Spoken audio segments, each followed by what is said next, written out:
끝에 뭐라고 그랬어요? 알게 하소서. 예. 하나님의 뜻을 알게 하소서. 오늘 말씀이 우리가 알아야 할 것인데, 오늘 말씀 제목이 이제 우리가 알아야 할 것. 우리가 알아야 할 것 참 많아요. 집을 살 때 알아야 할 것, 또 어디 여행을 할 때 또 알아야 할 것, 등등 뭐 하다 보면은 우리가 알아야 할 것 참 많죠. 여러분들이 알아야 할 것, 근데 우리가 신앙생활도 잘 알아야 됩니다. 알지 못하면은 좀 많은 실수를 할 수 있고, 또 피해를 볼 수 있고, 또 다른 사람에게 피해를 줄 수 있어요. 우리 말에 어떨 때는 모르는 게 뭐라 그러죠? 약이에요. 모르는 게 약일 때도 있어요. 그런데 모르는 게 죄입니다. 모르는 게. 그래서 어느 신학자는 죄는 단 한 가지다 뭐 그랬는데, 무지가 죄다 그랬어요. 거기서부터 모든 죄가 시작이 된다. 하나님의 뜻을 모르기 때문에 그렇다. 아담이 범죄하고 어떻게 했습니까? 숨었잖아요. 하나님께서 물어보십니다. 아담아 어디에 있느냐 하니까 내가 벗었으므로 숨었나이다 그랬거든요. 하나님이 물어보신 거는 어디 지명 어디에서 숨어 있냐 그걸 물어본 게 아니라, 너 상태가 지금 어떤 상태냐, 너가 거기 숨어 있을 때가 아니고 이제 나와서 나에게 내가 이렇게 하나님께서 말씀하신 대로 내가 하지 못한 거, 지금 그런 상태로 하나님 내가 잘못했습니다. 이제 그렇게 자기 자신의 그 모습을 알라고 하는 거죠. 이제 내 모습을. 근데 그렇지 않고 이제 잘 못 알아요. 하나님의 뜻을 모르니까 하나님의 뜻을 자기 마음대로 왜곡해서 아는 거예요. 그래서 이제 그것이 하나님의 뜻을 모르는 게 죄다. 하나님의 뜻을 모르기 때문에 하나님을 영화롭게 못하는 거죠. 우리가 사람도 잘 모르면은 그 사람한테 실수할 수도 있어요. 우리가 알면은 그 사람한테 마음에 상처를 안 줄 수 있는데, 나는 좋은 말이라고 했는데 그 사람한테는 굉장히 또 실수할 수도 있거든요. 음악가 중에 슈만이라고 하는 음악가가 있었어요. 근데 이 사람이 44살 때 뭔가 상처를 받았는지 독일 라인강에 투신 자살을 기도했어요. 결국 그는 지금은 이제 독일의 수도인 본에 소속이 됐지만은 엔데니 그 정신병원에 입원을 했어요. 그래서 거기서 자기의 마지막 그 생을 마쳤는데, 그때 그 자기가 평생 사랑한 아내 클라라가 이제 찾아와 가지고서 뭐라고 그렇게 얘기했겠죠. 그랬더니 이 슈먼이 알았어 라는 마지막 말을 남겼답니다. 근데 그게 뭘 알았다고 하는 것인가? 슈먼의 아내 클라라가 자기를 사랑한다는 걸 알았다는 얘기인지, 아니면은 7 자녀를 이제 그가 키우면서 살아갈 그 남은 인생이 참으로 힘들다고 하는 걸 알았다는 것인지, 아니면은 그 당시에 또 브람스가 이 슈먼의 아내 클라라를 사랑했어요. 그거를 알았다는 얘기인지, 뭘 알았다는지 모르죠. 그런데 이게 아는 게 참 중요할 것 같아요. 모르는 게 아니라 알아야 되거든요. 우리가 옆에 사람들 앉아 있는데 참 어떤 형편인지 모르잖아요. 지금 우리 성도들이 같이 옆에 있지만은 이 사람이 누군지, 또 우리 성도들 가운데 지금 오랜만에 또 갔다 오신 분, 아까 또 얘기했지만 강병석 집사, 이순옥 집사님 셋째 딸이거든요. 뉴저지에 살고 있는데 참 반갑네. 그 옆에는 딸인가? 여기서 어렸을 때부터 봤는데 이제 커가지고서 딸을 데리고 왔어요, 뉴저지에. 또 우리 권사님, 우리 이숙규 권사님은 뉴저지에 또 딸 보러 갔다가 지금 또 오셨어요.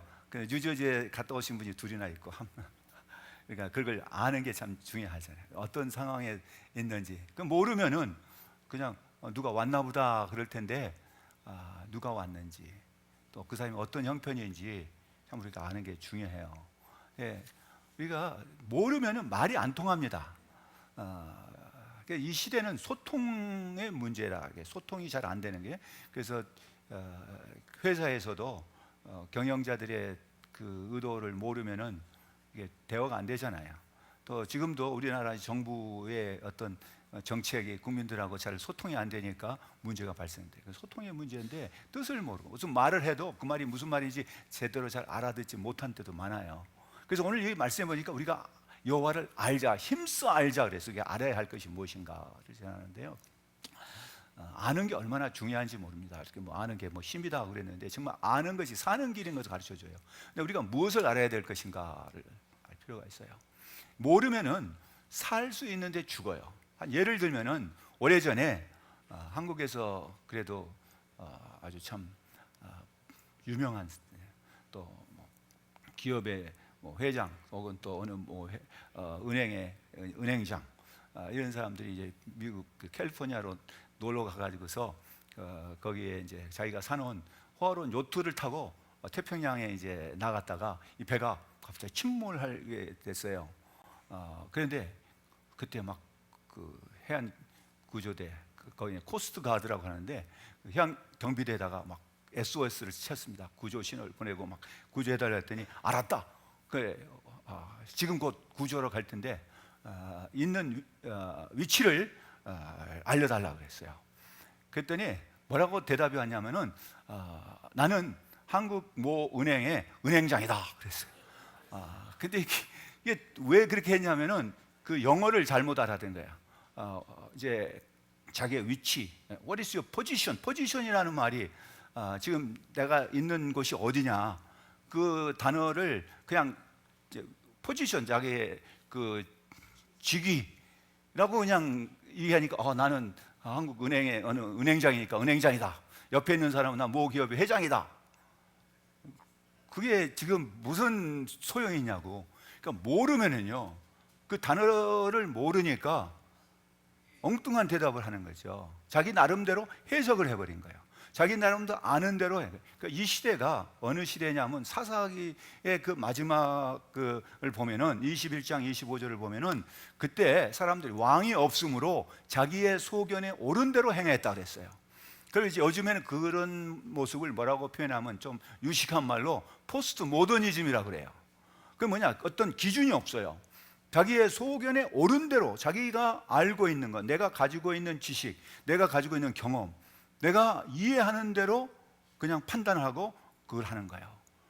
그래서 이게 과거하고는 달리, 과거에는 어떤 기준이 있거든요. 어떤 과거에는 우리가 가야 할 어떤 길이 있는데 이제는 그게 없는, 내가 생각이 옳은 대로, 내 판단대로, 그야말로 내가 하고 싶은 대로 그거예요.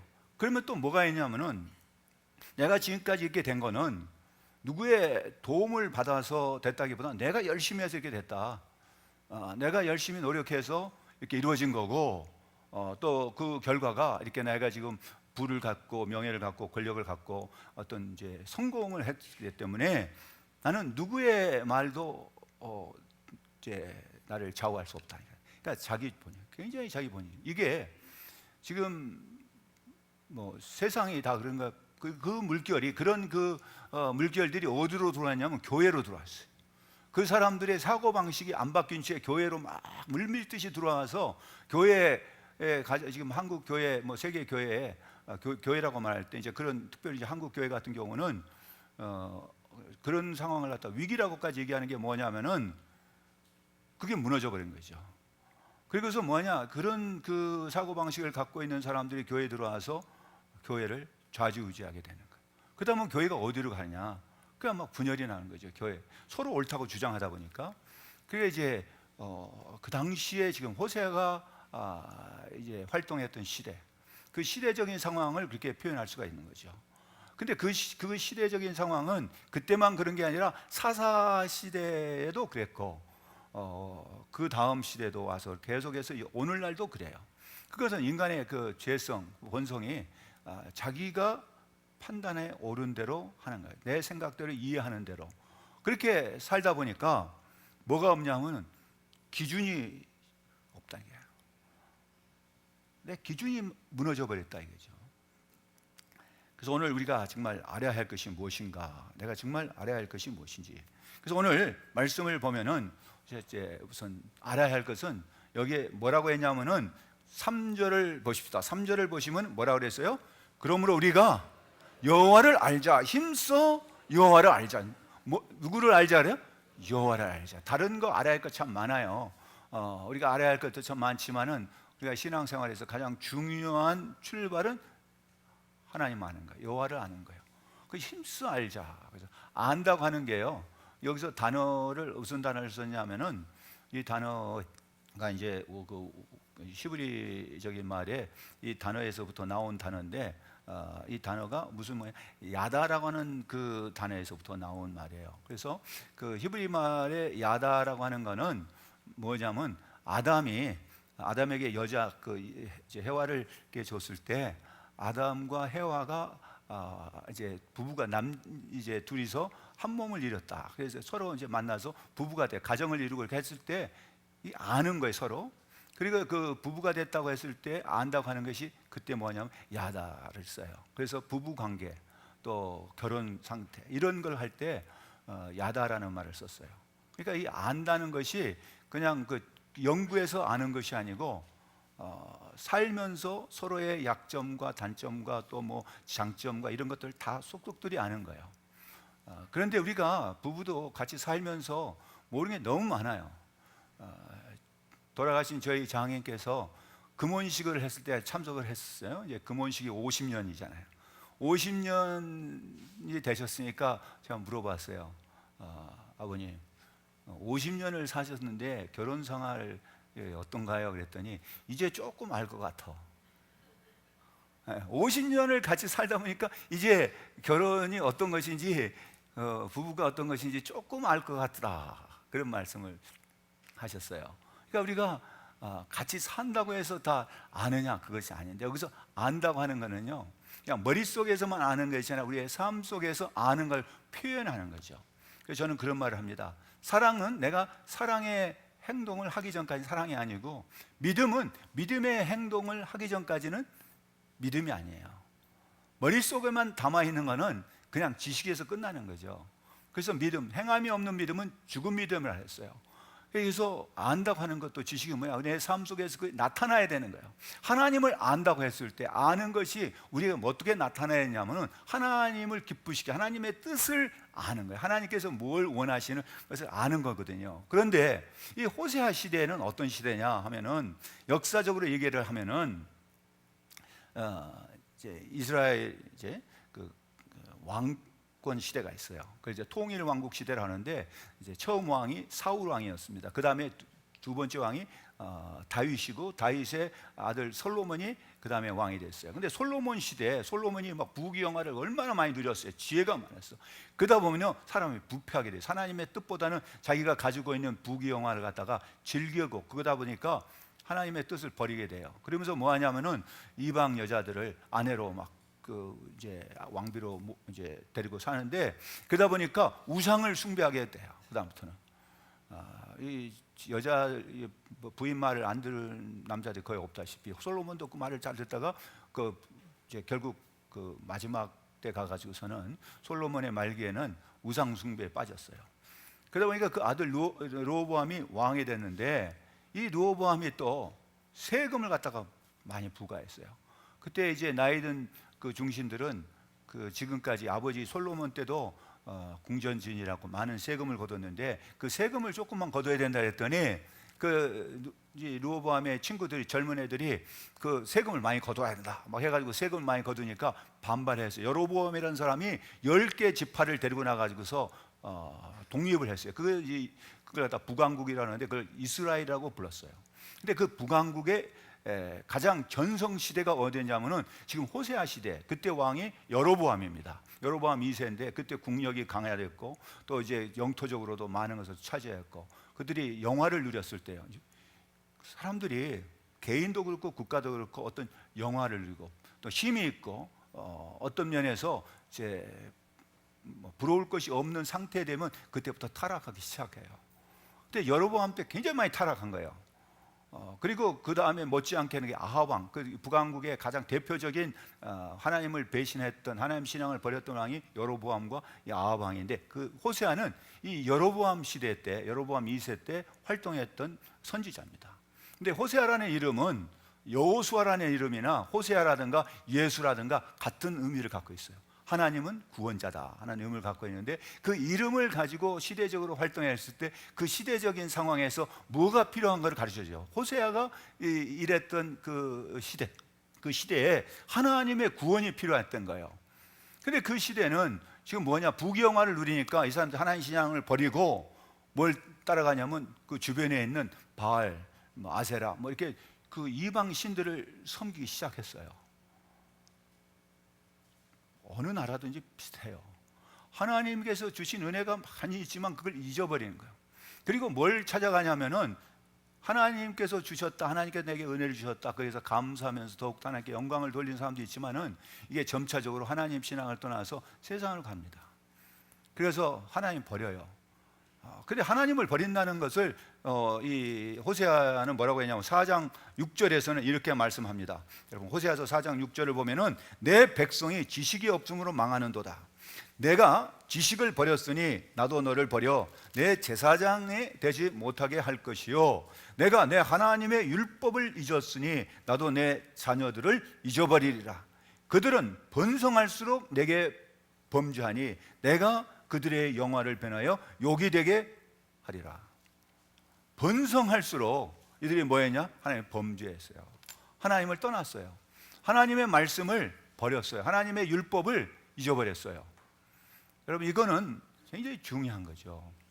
하나님께서 모세에게 시내산에서 주셨던 게 뭐냐면 하나님의 언약, 하나님의 약속이에요. 하나님의 내가 너희들이 내 말 잘 듣고 내 말대로 순종하면 내가 너희를 갖다가 복을 주겠다. 이제 그런 간단한 내용이 그런 얘기죠. 그런데 이들이 광야를 지나오면서도 하나님의 말씀에 순종하니까 그들이 다 죽었어요. 그 1세대들이. 그리고 나서 2세대들이 이제 가나안에 들어갔어요. 여호수아를 통해서. 근데 그 외에도 계속해서 얘기합니다. 나는 아브라함의 하나님, 이삭의 하나님, 야곱의 하나님. 그 말은 언약의 하나님, 내 약속을 지키는 자에게는 내가 복을 주시겠다. 그러나 내 말씀에 순종하지 않으면 내가 화를 내리겠다, 진노하나. 그래서 하나님은 어떤 하나님이냐? 하나님은 자기의 말씀대로 순종하는 자에게는 은혜를 베푸시지만은 하나님의 말씀에 불순종하는 자에게는 뭐를 내시냐? 화를 내신다, 진노하는 하나님이에요. 근데 오늘 여기에서는 바로 그런 진노의 하나님의 모습을 보여주고 있어요.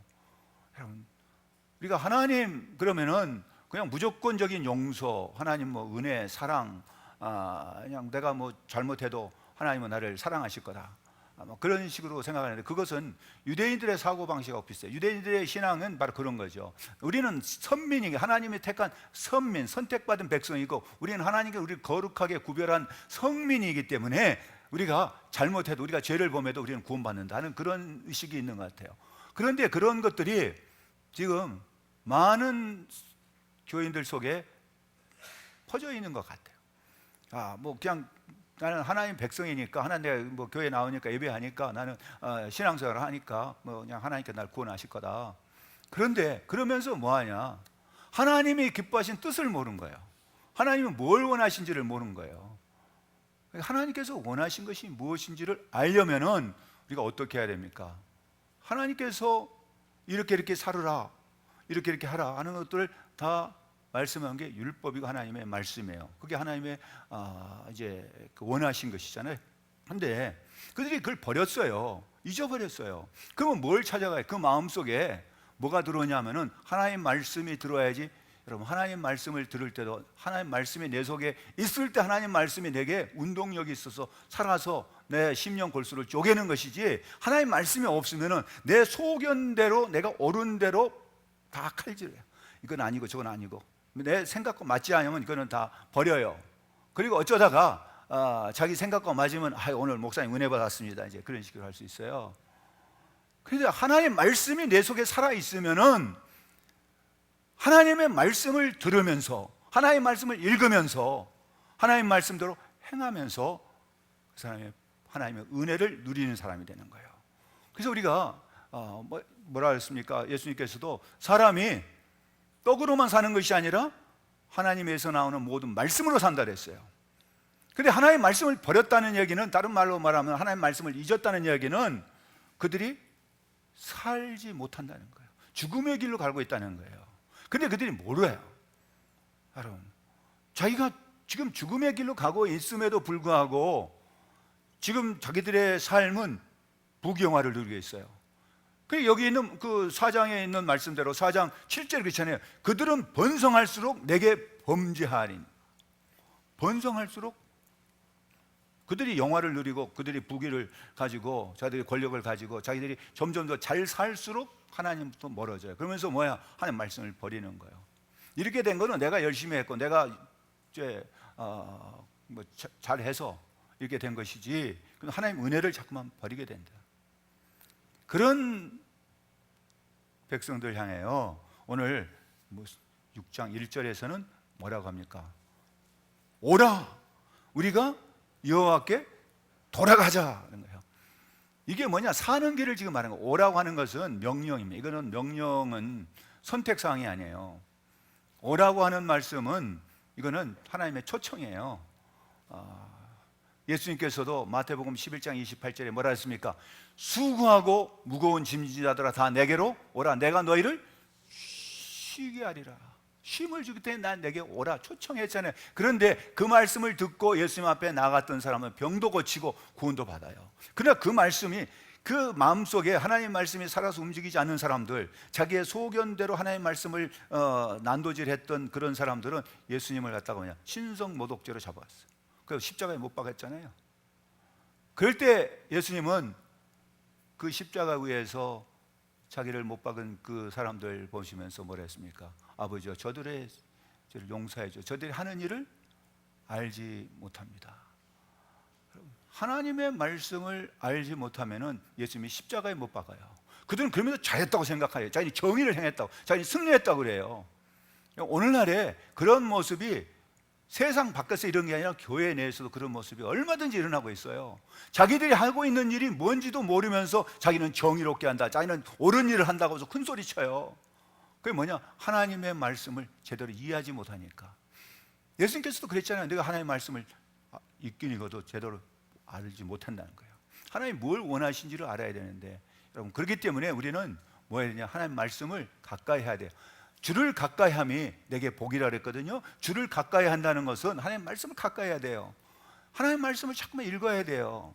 하나님 말씀을 내가 자꾸만 들어야 돼요. 믿음은 들으면서 난다. 하나님 말씀을 들어야 되는데 일주일에 한 번 정도 듣고, 성경도 집에 가서 읽어요?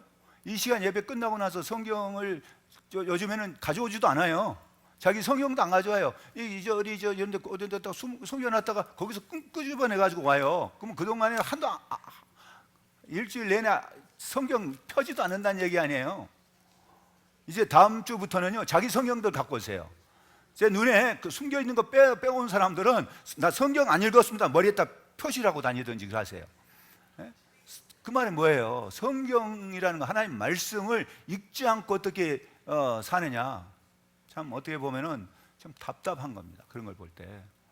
왜? 하나님 말씀은 생명의 양식이라고 우리가 말하는데 그게 말로만 하지 그 신앙적인 행동이 없어요. 그럼 성경 읽어야 돼요. 어떤 분은 그렇게 했습니다. 자기 신앙생활 할 때 신앙 연조가 얼마냐냐? 몇 년 동안 내가 예수를 믿었냐? 내가 10년 믿었다면 성경을 10번은 읽어야 된다는 거죠. 내가 30년 믿었다면 30번은 읽어야 된다는 거예요. 그런데 이 가운데 우리 뭐 다른 사람 말고 중직자들 중에 평생에 성경 몇 번 읽었는가 한번 스스로 한번 답해보세요. 난 성경을 몇 번이나 읽었는가? 정말 이게 그러다 보니까 뭐냐? 오늘날의 한국 교회의 심각한 문제는 하나님의 말씀이 없어서요. 하나님 말씀이 살아서 역사하지 않아요. 왜? 하나님 말씀이 내 심령 속에 담겨져 있어야 되는데 다 뭐냐? 내 소견만 담겨 있어요. 그러다 보니까 이것들이 막 튀어나오는 겁니다.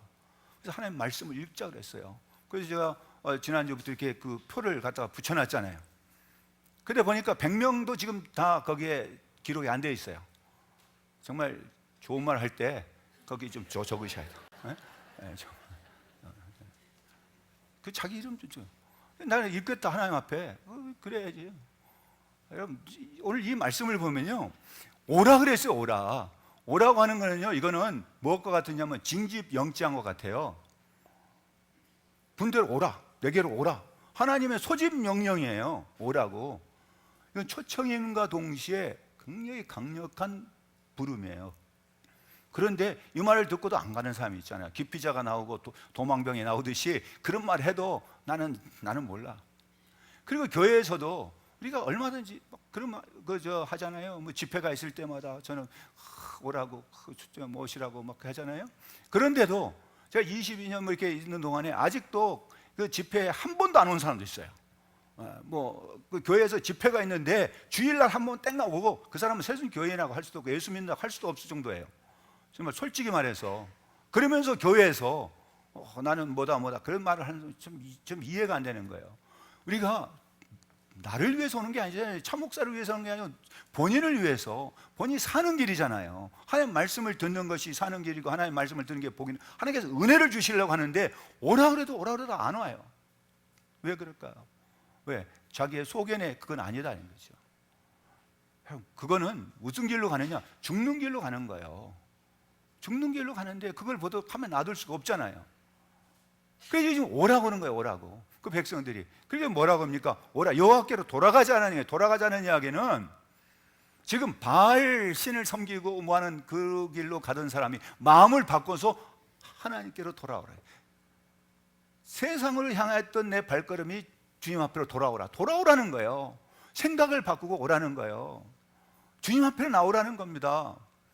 여러분, 주를 가까이함이 내게 복이라는 것을 꼭 기억하시기 바랍니다. 주를 좀 더 가까이 해야 돼요. 하루에 내가 정말 주를 가까이 하는 시간이 얼마나 되는가. 여러분, 사랑이라고 하는 것은 가까이 자꾸만 만날수록 사랑이 있는 거죠. 여러분, 아무리 자식이라도 멀리 떨어지다가 그냥 1년에 한 번 정도 보면은 서먹서먹해요. 가까이 있는 이웃이 먼 친척보다 나아요. 이웃 사촌이라는 말이 있잖아요. 그래도 하나님을 우리가 얼마나 가까이 하느냐. 여러분, 가까이 한 우리 새순교회 성도들 되시기를 바랍니다. 정말 하나님 가까이 있는 게 복이다. 그런데 오늘 여기서 오라고 그러죠. 오라. 그러면서 하나님께 돌아가자. 그런데 우리를 찢으셨으나. 우리를 찢으셨어. 이건 경고의 말씀이에요. 이거는 하나님의 진노하시는 하나님이에요. 이 진노하시는 하나님이 찢으신다는 얘기는 사자가 자기의 먹이를 갖다 놓고 찢잖아요. 그렇게 하나님이 찢으신다는 거예요. 그거 얼마나 고통스럽겠어요. 이 사자가 살아있는 그 짐승을 잡아가지고 자기 먹기 위해서 막 찢어낼 때 얼마나 고통스럽습니까? 지금 하나님 그렇게 하시겠다는 겁니다. 왜? 나를 버렸고 내 말씀을 듣지 않고 내가 경고를 하고 수많은 사람들을, 이 선지자를 보내서 아무리 경고해도 내 말을 안 듣고 계속 어디로 가느냐? 이방신을 섬기는 바알을 섬기는 산당으로 가고 자꾸 한데, 하나님께로 와서 하나님께 돌아오는 길이 사는 길인데 왜 그를 가냐? 그러면 그대로 안 두셔요. 하나님 어떤 하나님이야? 무서운 하나님이야. 하나님께서 그랬잖아요. 나는 질투하는 하나님이라고요. 근데 질투하는 것이, 하나님의 질투는요, 사자가 자기 먹이를 찢는다는 거예요. 그거 굉장히 무섭습니다. 어떻게 보면은 어떤 사람이 잘 나가도 하루아침에 그냥 자기 모든 거 다 잃어버릴 수 있어요. 지금 보세요. 그런 일이 종종 우리 사회에도 많이 벌어지잖아요. 누구 말 안 해도 우리 사회에서 지금 일어난 일지 보면은 어떻게 저런 사람이 저렇게 될 수 있을까? 그런 일이 벌어지는 거예요. 여러분, 그걸 부러워할 게 아닙니다. 악인의 형통함은 부러워하지 말라 그랬어요. 악인의 장막에서 첫날보다 하나님의 궁전에서 하루가 더 낫다는 말이 있습니다. 악인의 형통함 속에 보고 나도 그 사람하고 같이 해볼까? 그게 아니에요. 우리가 주를 가까이 하는 게 내게 복이에요. 여러분, 고라 자손들이 이제 어떤 모습을 했습니까? 그 고라 자손들이 광야에서 모세에 대적하다가 그냥 다 몰살당했잖아요. 근데 우리가 누구를 가까이 하느냐? 그게 제일 중요한 겁니다. 그래서 찢어졌으나, 그런데 그 하나님은 그 진노하시는 하나님만이 아니라 그 다음에 뭐합니까?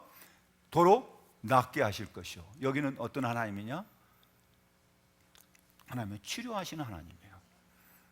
어떻게 보면 그럴까요? 병 주고 약 준다 그럴 수 있는데 그게 아니에요. 하나님은 진노하실 때는 왜 진노하시냐? 여러분, 저는 이 말씀을 보면서 뭘 생각하냐면, 제 애들 키우면서 애들이 말을 안 들을 때, 좋은 말을 하는데 말을 안 들어요. 제가 이제 웃으면서 그러죠. 너 좋은 말 할 때 들어. 맞고 들을래? 그냥. 근데 그 말을 못 알아들을 때가 있어요. 그럼 이제 매를 때리잖아요. 그러면은 이제 그 애들마다 또 특징이 있어요. 어떤 애는 그냥 맞으면 아무 말도 않고 꿋꿋이 맞고 있어요. 그러면 속으로 그래, 이 저놈 빨리 그냥 잘못했다고 빨리 그냥 그리고 아빠 내가 잘못했어 그냥 탁 하면은 이게 좀 멈추고 싶은데 그냥 하고 탁 참고 있어. 막 때리면 그냥 뭐 아파요 말도 않고 그냥 꽉 참아요. 끝까지 참아. 그런가 하면은 다른 놈은 매만 들면 그냥 아빠가 가서 막 잘못했어 막 그러면은 때릴 수가 없잖아. 그래서 이제 하면서 때리려고 한 게 아니라 그 잘못을 깨닫게 해주려고 그러잖아요. 그런데 그걸 몰라요. 그게 하나님이 뭐냐? 징계하시는 하나님이에요. 그리고 매를 때려놓고도 밤에 잘 때 가서 너 아팠지? 그 잠자면은 그 머리에다 손을 얹어주고 기도하면서 이제 너 많이 아팠지? 그런 게 바로 오늘 이 장면이에요. 오늘 이 그 말씀을 그렇게 표현했어요. 그래서 이 부분을 공동 번역에서는 뭐라고 표현했냐면은 이틀이 멀다 하시고 살려주시고 사흘이 멀다고 일으켜 주시리라. 급하게 그저 회개하기만 하면 즉각적으로 바로 영접하고 치유해 주실 것이다. 이 하나님의 마음을 알아다오. 이 표현이 바로 오늘 지금 6장 1절부터 3절까지의 그 내용이 그래요. 하나님의 마음을 좀 알아달라. 내 마음은 너희를 때리고 싶고 징계하고 찢고 싶은 게 아니야. 너희들이 하나님께 돌아오는 거야. 근데 이 그 장면을 보면은 마치 뭘 우리가 연상할 수 있냐면 이 말씀과 누가복음 15장에 나오는 세 가지 비유 중에 돌아온 둘째 아들의 비유가 나와요. 그것이 이렇게 서로 비교될 수 있고 서로 이렇게 서로 이제 겹쳐볼 수가 있는 장면인데 우리가 여기에 돌아가자 그러잖아요. 얼마나 지금 상태가 힘든 상태인가. 우리가 사는 길이 이렇게 돌아가는 거예요. 둘째 아들이 그 아버지로부터 재산을 이제 받아가지고 나갔을 때는 하나님 뜻 다 버렸잖아요. 아버지 뜻이고 뭐고 다 버리고 돈이 있고 이제 자기가 옆에 주변에 친구가 있을 때는 전혀 집 생각 안 해요. 아버지 생각도 안 하고 그거 뭐 아무런 뭐 그런 생각이 없이 그냥 놀아야지 재밌게 돈 쓰고 놀고 그러다가 다 떨어지니까 드디어 이제 죄지막까지 갔어요. 그러니까 거기서 생각인 게 뭐냐? 아버지 생각이 난 거예요. 제가 그 장면을 보면서 내가 만일에 달간 둘째 아들이라면 무슨 생각을 했을까 해보니까 꿈속에서라도 우리 아버지 집에 종들이 많은데 아버지가 막 수소문해서 내가 어딘 줄 알고 그 종을 보내가지고서 종이 와서 아버지가 나를 오라고 그런다. 그래서 갑시다. 같이 이제 집으로 갑시다. 그런 장면을 한번 생각해 봤어요. 그런데 그 15장에는 그게 없잖아요. 근데 여기서는 지금 오라고 그걸 이 호세아를 통해서 하나님께서 그 보내가지고 이 얘기를 하는데 백성들이 그 잘 듣질 않은 거예요. 근데 이 누가복음 15장에는 둘째 아들은 그곳에 있다 보니까 너무 힘드니까 아버지 집 생각이 났어요. 그래서 일어나서 집으로 돌아가잖아요. 집으로 돌아가는데 아직도 참 멀어요. 뭔데 아버지가 여기서 아들이 온 줄 알고 막 맨발로 뛰어나가가지고서 아들을 막 붙잡고 막 와가지고서 집에 도착하기 막 큰 잔치를 베풀고 또 목욕도 시키고 새 옷을 입히고 신발도 신기고 가락지도 시켜주고 막 얼마나 기뻐했습니까? 그럴 때 아들이 그랬어요. 아버지한테 나는 아버지의 아들이라 일컬음 받는 것이 나는 그런 자격이 안 됩니다. 아버지 나를 그냥 품꾼의 하나로 써주십시오. 종은커녕 그냥 품꾼의 하나로. 종과 품꾼은 차이가 있어요. 종은 이 사람들은 일생이 그 주인에 의해서 다 보장되어 있는 사람들이에요. 그 집에 있는 동안에 모든 안전과 그들의 그 신분과 이런 것들이 그 주인이 다 보살펴주는 사람. 품꾼은 그렇지 않아요. 날마다 자기들이 어디 가서 일해서 버는 그 한 달란트 정도의 수익을 가지고 먹고 살아야 되는, 아니 한 데나리온 정도를 가지고 먹고 살아야 되는 그런 사람들인데 그 아들은 종이 아니라 품꾼의 하나. 그 집에서 일하는 품꾼들이 많았다 보니까 하루 와서 일하면서 먹고 사는 정도의 그런 거 하나로 써주십시오. 그런데 아버지는 그걸 갖다가 아버지의 사랑을 뭐라고 표현하냐면은 그 말도 안 되네. 그렇게 않고 신발을 신겨줘요. 제가 그랬죠. 사랑은 행동하기 전까지 사랑이 아니라고. 그 아버지는 그 아들을 너는 지금도 내 아들이야. 집을 나가고 뭐 했다 할지라도 너는 내 아들이야 하면서 신발을 신겨줘요. 신발은 신분을 말해주거든요. 또 옷을 입혀줘요. 새 옷을 입혀줘요. 거기다가 또 가락지를 끼워줘요. 살찐 소를 잡아서 잔치를 베풀어줘요. 아들의 신분이 회복된 걸 가르쳐주고 있거든요. 근데 여기서도 지금 그걸 얘기하는 거예요. 아직도 너는 내 사랑하는 백성이고 내 아들이기 때문에 너희를 내가 치기는 치고 찢기는 찢어도 도로 싸매어주고 살려주거든. 그러니까 내게로 오라. 내게로 와라. 그리고 내 마음을 좀 알아다오. 내가 얼마나 너희를 사랑하는지 알아다오. 그런 마음을 보이고 있어요.